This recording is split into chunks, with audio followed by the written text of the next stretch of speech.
Je trouve que l'alternance est un bon moyen d'allier donc l'école et la formation, surtout pour des personnes qui ne sont pas forcément scolaires. Pas facile quand on est étudiant de rentrer sur le marché du travail.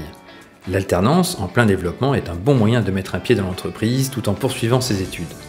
Mais trouver une entreprise qui accepte ce type de formule n'est pas toujours simple, surtout en période de pandémie.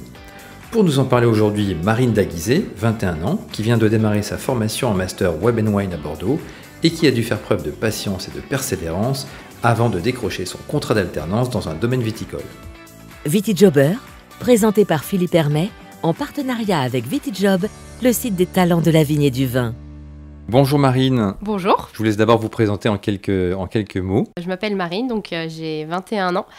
Donc je suis actuellement en première année de Master Web & Wine dans une école sur Bordeaux qui s'appelle Magnum Institute. C'est une école qui est assez récente donc, pour faire un Master donc, Web & Wine. Avant ceci, donc, j'étais en licence pro marketing et commerce international des vins du terroir à l'ESA d'Angers, où j'ai pu faire cette année en alternance dans un domaine sur Savenière, donc il y a une petite commune assez connue dans le monde du vin à côté d'Angers.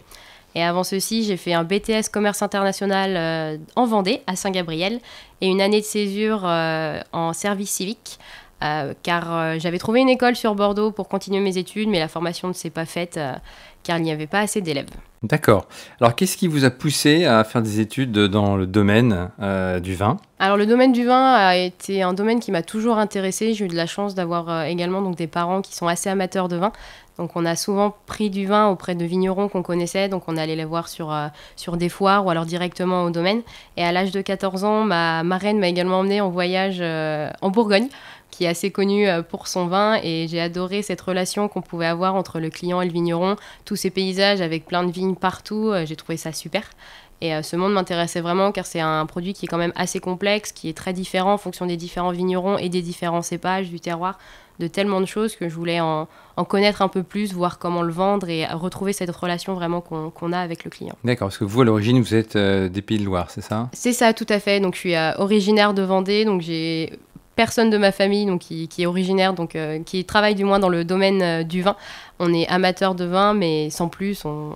Donc c'est vrai que non, c'est une première. Donc ma famille est très contente que je me sois lancée dans ça, c'est assez drôle. Donc une vocation qui est arrivée finalement assez tôt, même avant le bac peut-être Tout à fait, c'est vrai qu'avant le bac, j'y réfléchissais déjà un peu. Donc j'hésitais plutôt entre le domaine du vin et le domaine de l'automobile, donc totalement opposé. Et c'est vrai qu'en discutant aussi avec mes parents, on s'est réalisé que le domaine de l'automobile serait peut-être un peu plus fermé et qui m'intéressait quand même beaucoup moins que le domaine du vin. Donc je me suis dit, allez, c'est parti. On se lance et on verra bien. Alors pourquoi avoir choisi ce type de stage en alternance ? Je trouve que l'alternance est un bon moyen d'allier donc, l'école et la formation, surtout pour des personnes qui ne sont pas forcément scolaires. Moi, j'ai eu la chance d'apprécier l'école, d'avoir des facilités, des bons résultats.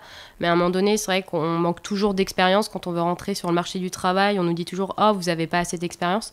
Je trouve que le moyen de l'alternance est un bon moyen justement pour acquérir cette expérience, de voir aussi si le domaine dans lequel on s'est lancé nous convient et d'avoir surtout un salaire qui rentre un peu tous les mois, car quand on est étudiant, voilà, la vie a quand même un certain coût. On n'est pas forcément dépendant de nos parents financièrement, donc il faut qu'on se débrouille. Et le fait d'avoir cette petite rentrée d'argent est quand même toujours appréciable. Tout à fait. Et j'ai eu la chance aussi de voir mon frère faire de l'alternance dès qu'il a arrêté donc ses études après le collège.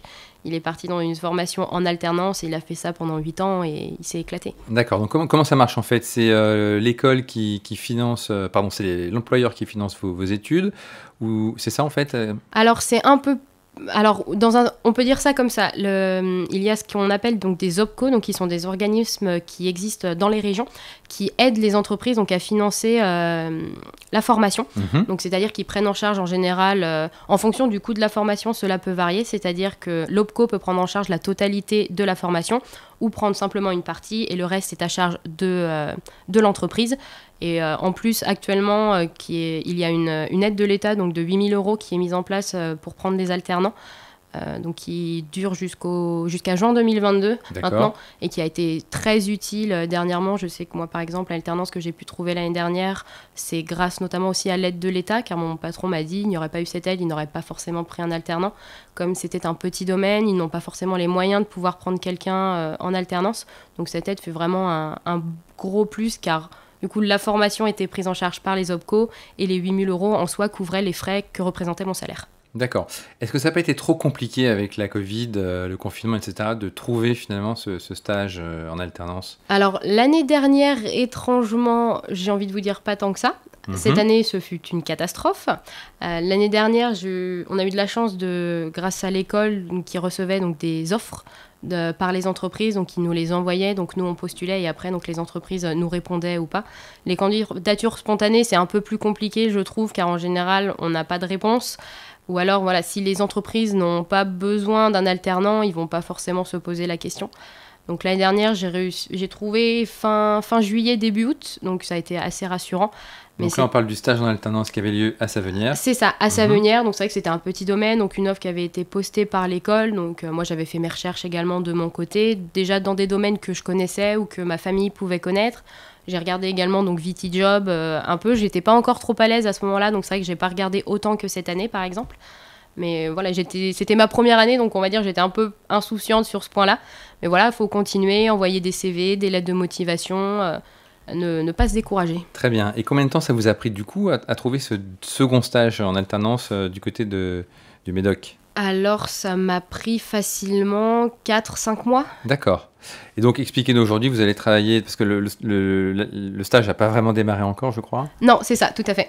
Donc, vous allez travailler pour quel domaine? Donc, je vais travailler donc, pour le Château Louden, donc, qui se situe à Saint-Isan-de-Médoc. Donc, c'est un domaine de 62 hectares de vignes, donc, qui est assez reconnu. Donc, ils sont détenus par un grand groupe de spiritueux chinois et par une maison de cognac qui s'appelle Camus. D'accord. Donc, moi, je vais être chargée donc, de développer plutôt la partie œnotouristique. D'accord. Donc, c'est un point que je connaissais pas trop, donc qui m'intéresse plutôt aussi avec ce côté avec les clients.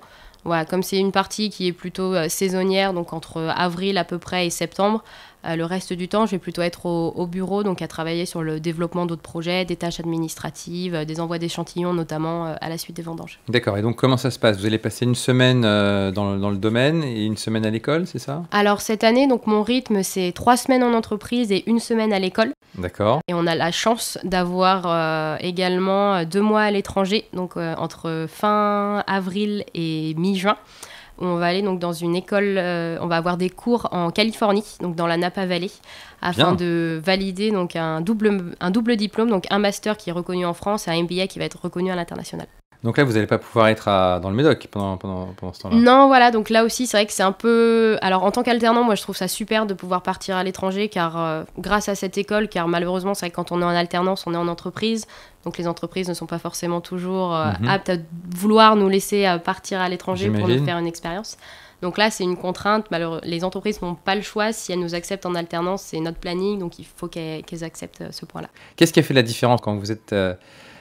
arrivé pour votre entretien de stage finalement? Alors c'est toujours une question un peu compliquée, c'est vrai qu'ils reçoivent énormément de CV pour en avoir discuté avec eux, mais je pense que déjà ce côté social que j'ai pu avoir dans différentes expériences professionnelles, donc voilà, c'est vrai que j'ai eu pas mal de travail étudiant afin de mettre de l'argent de côté justement pour financer. Le fait que vous ayez que vous ayez déjà une expérience finalement dans ce milieu-là, à travers votre stage du côté de Savenière, peut-être? Aussi, je pense que ça, c'est un gros plus. Et j'ai eu la chance d'être très polyvalente l'année dernière. Donc, j'étais assez à l'aise avec pas mal de choses, notamment un logiciel qui s'appelle Isavine, donc qui est énormément utilisé au niveau des domaines que je connaissais déjà et qui est actuellement utilisé dans le château où je vais me trouver. Je pense que ça a été un plus aussi. Lors de l'entretien, ça s'est bien passé aussi. Je pense que le feeling est très important pour les personnes. Et aujourd'hui, donc, qu'est-ce que vous conseilleriez à des jeunes comme vous qui cherchent un stage en alternance dans la filière vitivinicole? Quels seraient vos conseils? Alors, je leur conseillerais de persévérer, de continuer, de ne pas abandonner, d'aller jusqu'au délai maximum qu'ils peuvent avoir pour trouver une alternance.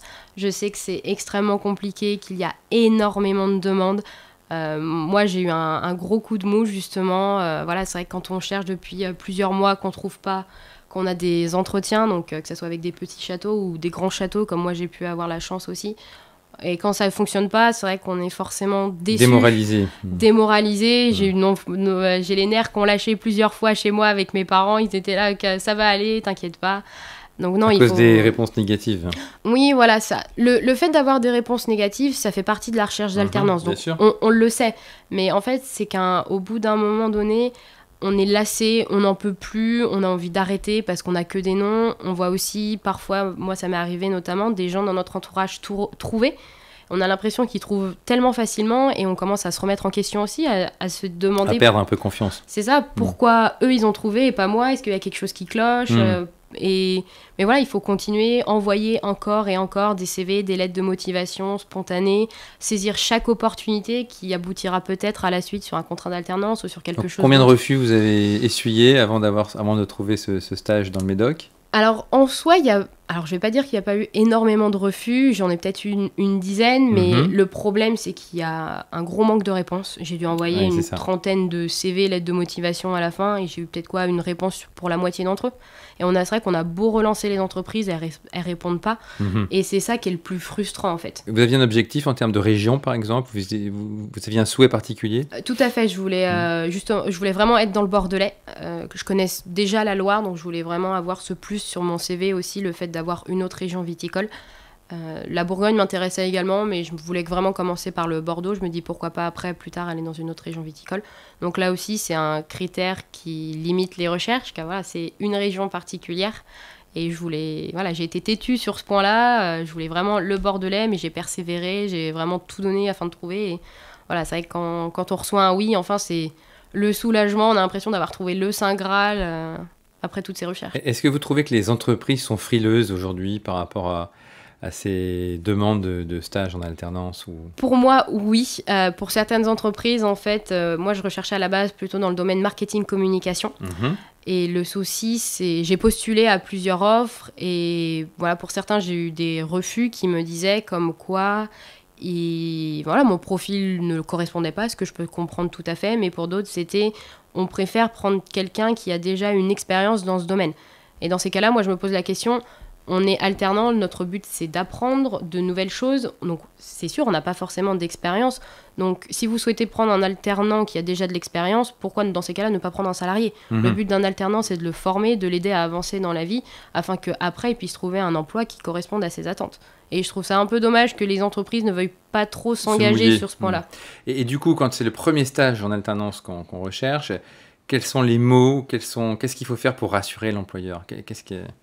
Il faut montrer sa motivation. Bien sûr. Dire qu'on est vraiment motivé, qu'on est prêt à faire tout ce qu'il faut pour que ça puisse fonctionner. Savoir également ce que lui, il attend pour que l'employeur se sente écouté et mettre en avant lors de l'entretien, des différents entretiens qu'on peut avoir et dans la lettre de motivation également qu'on envoie à l'entreprise, mettre les points en avant qui vont correspondre à ce que l'entreprise peut déjà montrer via son site internet ou lors de l'entretien, ce que l'employeur, le futur employeur peut nous dire. Il faut être un peu débrouillard aussi.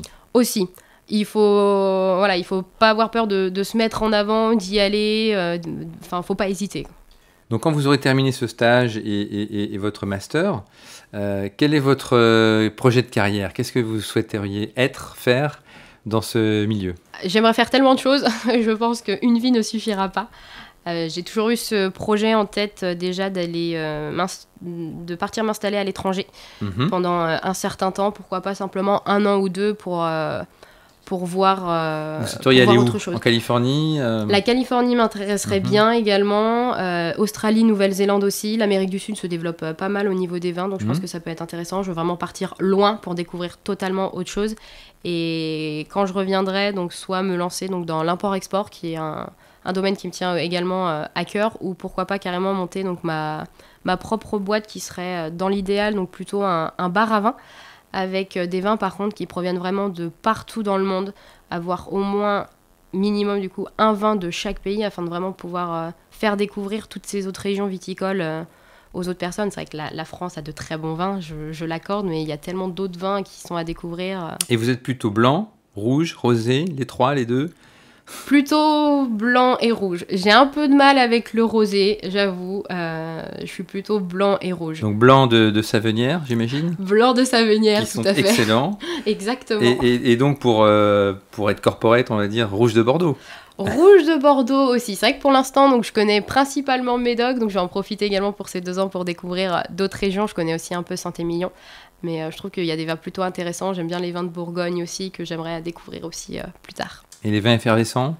Les vins effervescents, de temps en temps, oui. C'est moins mon domaine, je m'y connais un peu moins, mais s'il y a vraiment un vin effervescent que je souhaite découvrir à l'heure actuelle, c'est les vins effervescents anglais, qui sont en plein développement. Ils ont aujourd'hui un climat qui ressemble à celui de Champagne d'il y a 15 ans et ils sont en pleine expansion, donc je pense que ça peut être très intéressant et c'est à surveiller. Très bien, mais je vois que vous êtes très au fait des évolutions de cette économie du vin. Donc merci en tout cas de nous avoir consacré du temps pour Viti Jobber. Et puis je vous souhaite une excellente année, un excellent stage et une belle carrière dans la filière. Merci beaucoup à vous, ce fut un plaisir de partager mon expérience. Au revoir. Au revoir.